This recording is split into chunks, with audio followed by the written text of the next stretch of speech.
Estamos aqui para gravar mais uma história do projeto Mulheres que Inspiram. E não se esquece de se inscrever no canal, de curtir, de comentar e compartilhar bastante. Então, a história hoje é de Maria Eunete Guimarães. Ela tem 57 anos, nasceu na zona rural, em Monte do Carmo, Tocantins.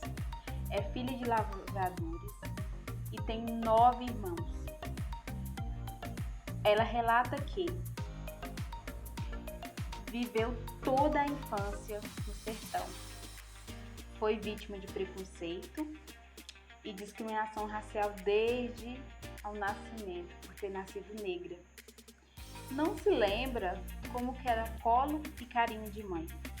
Foi cuidada por uma das irmãs. Mas Eunete começou seus estudos com a idade acima do permitido para crianças ir à escola. Com 10 anos, né? Isso aconteceu após uma decisão da família se mudar para Porto Nacional. Na verdade, foi quando os preconceitos e a discriminação chegaram, pois, passou a levar apelidos e piadinhas de pessoas por não ter características parecidas com as dos seus irmãos. Como ela relata, na cidade eu fui apelidada pelos vizinhos de adotiva, por ser visível a diferença em relação aos meus irmãos, tanto na questão física e no tratamento.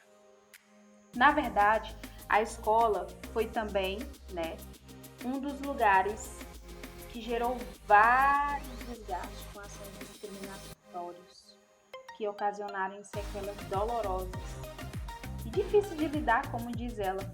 Na escola eu sofri bullying, preconceito, discriminação racial, sendo acolhida por uma colega que se tornou minha grande amiga e é até hoje.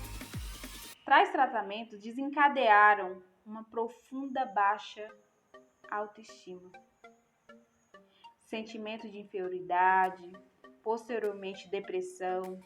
Conviveu com a depressão durante muitos anos, chorava bastante e motivo de mais críticas.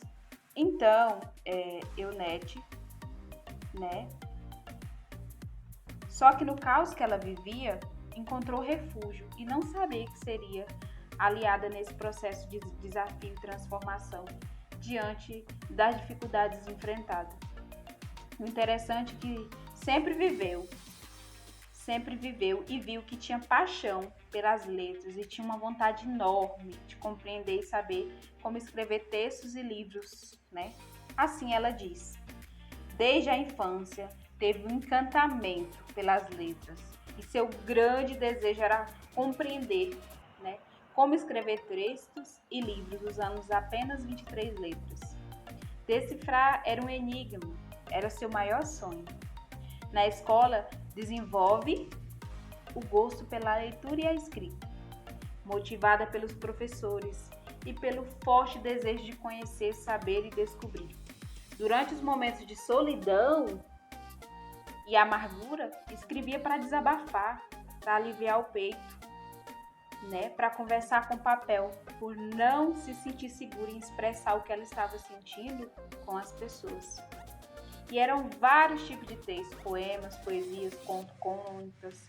Muitas vezes, logo em seguida, eram jogados fora por medo de serem encontrados e lidos.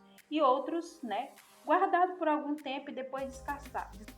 E ela não desistiu de lutar para alcançar seus objetivos. Concluiu graduação e especialização, mas as dores continuavam ali. Mas a fé era sua aliada durante este percurso.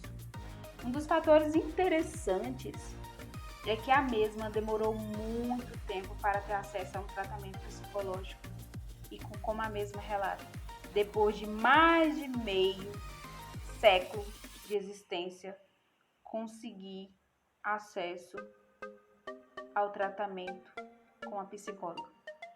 Não por falta de condições, mas porque as angústias eram escondidas no interior e não tinha consciência de que o que sofria era uma doença chamada depressão. Guardava tudo em silêncio e em defesa da imagem dos outros. O tratamento foi a chave para um estímulo e mudança de vida de Ionete, pois, como ela descreve, com o tratamento foi possível limpar algumas memórias, elevar a autoestima, tornar públicos as dores, as escritas, poemas que caíram no gosto dos leitores, né, que pela força e pela fé foi ao encontro de um grande escritor, poeta e dono de editora que se interessou pelo trabalho dela e convidou para publicar os seus poemas. Foi quando produziu seu primeiro livro. E hoje, mesmo com todas as lutas e barreiras acarretadas por aquele processo, Ionete nunca fechou os olhos para isso, mas buscou suprir seus anseios e superar e se tornar uma escritora nata com um livro publicado, que se chama Pensamentos e Sentimentos. Foi publicado pela editora Veloso, né? Participou de alguns projetos como o Anuário de Poetas e Escritores do Tocantins, a antologia chamada Rua Vazias, né, que é o Coronavírus e a Prosa e Versos, e a antologia de Veloso de 2020. E ambos foram organizadas e entrevistadas, né, pelo professor e doutor Pedro Alberici, da Universidade Federal do Norte do Tocantins, né? Então, atualmente, essa mulher se descreve como uma realidade totalmente diferente, como ela mesma relata. Sou casada, mãe de 3 filhos e 4 netos, graduada em Geografia, especialista em Gestão Escolar, Planejamento Educacional e Ensino Religioso, professora aposentada, missionária, escritora e poetisa.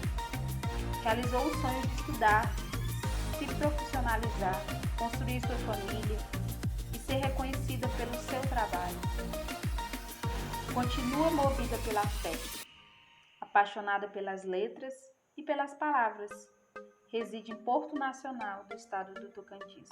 A frase de incentivo que ela nos deixa é: acredite, faça o seu melhor. Um dia alguém vai te encontrar e reconhecer seu verdadeiro valor, e que não está no físico e nem na cor. E Ionete é a história dela. É uma história que acaba nos impactando de alguma forma, né? Então que possamos descobrir, né? Fazer sempre o melhor, buscar aquilo que nós sonhamos, para que tudo se realize, independente dos obstáculos. Sempre haverá força de vencer.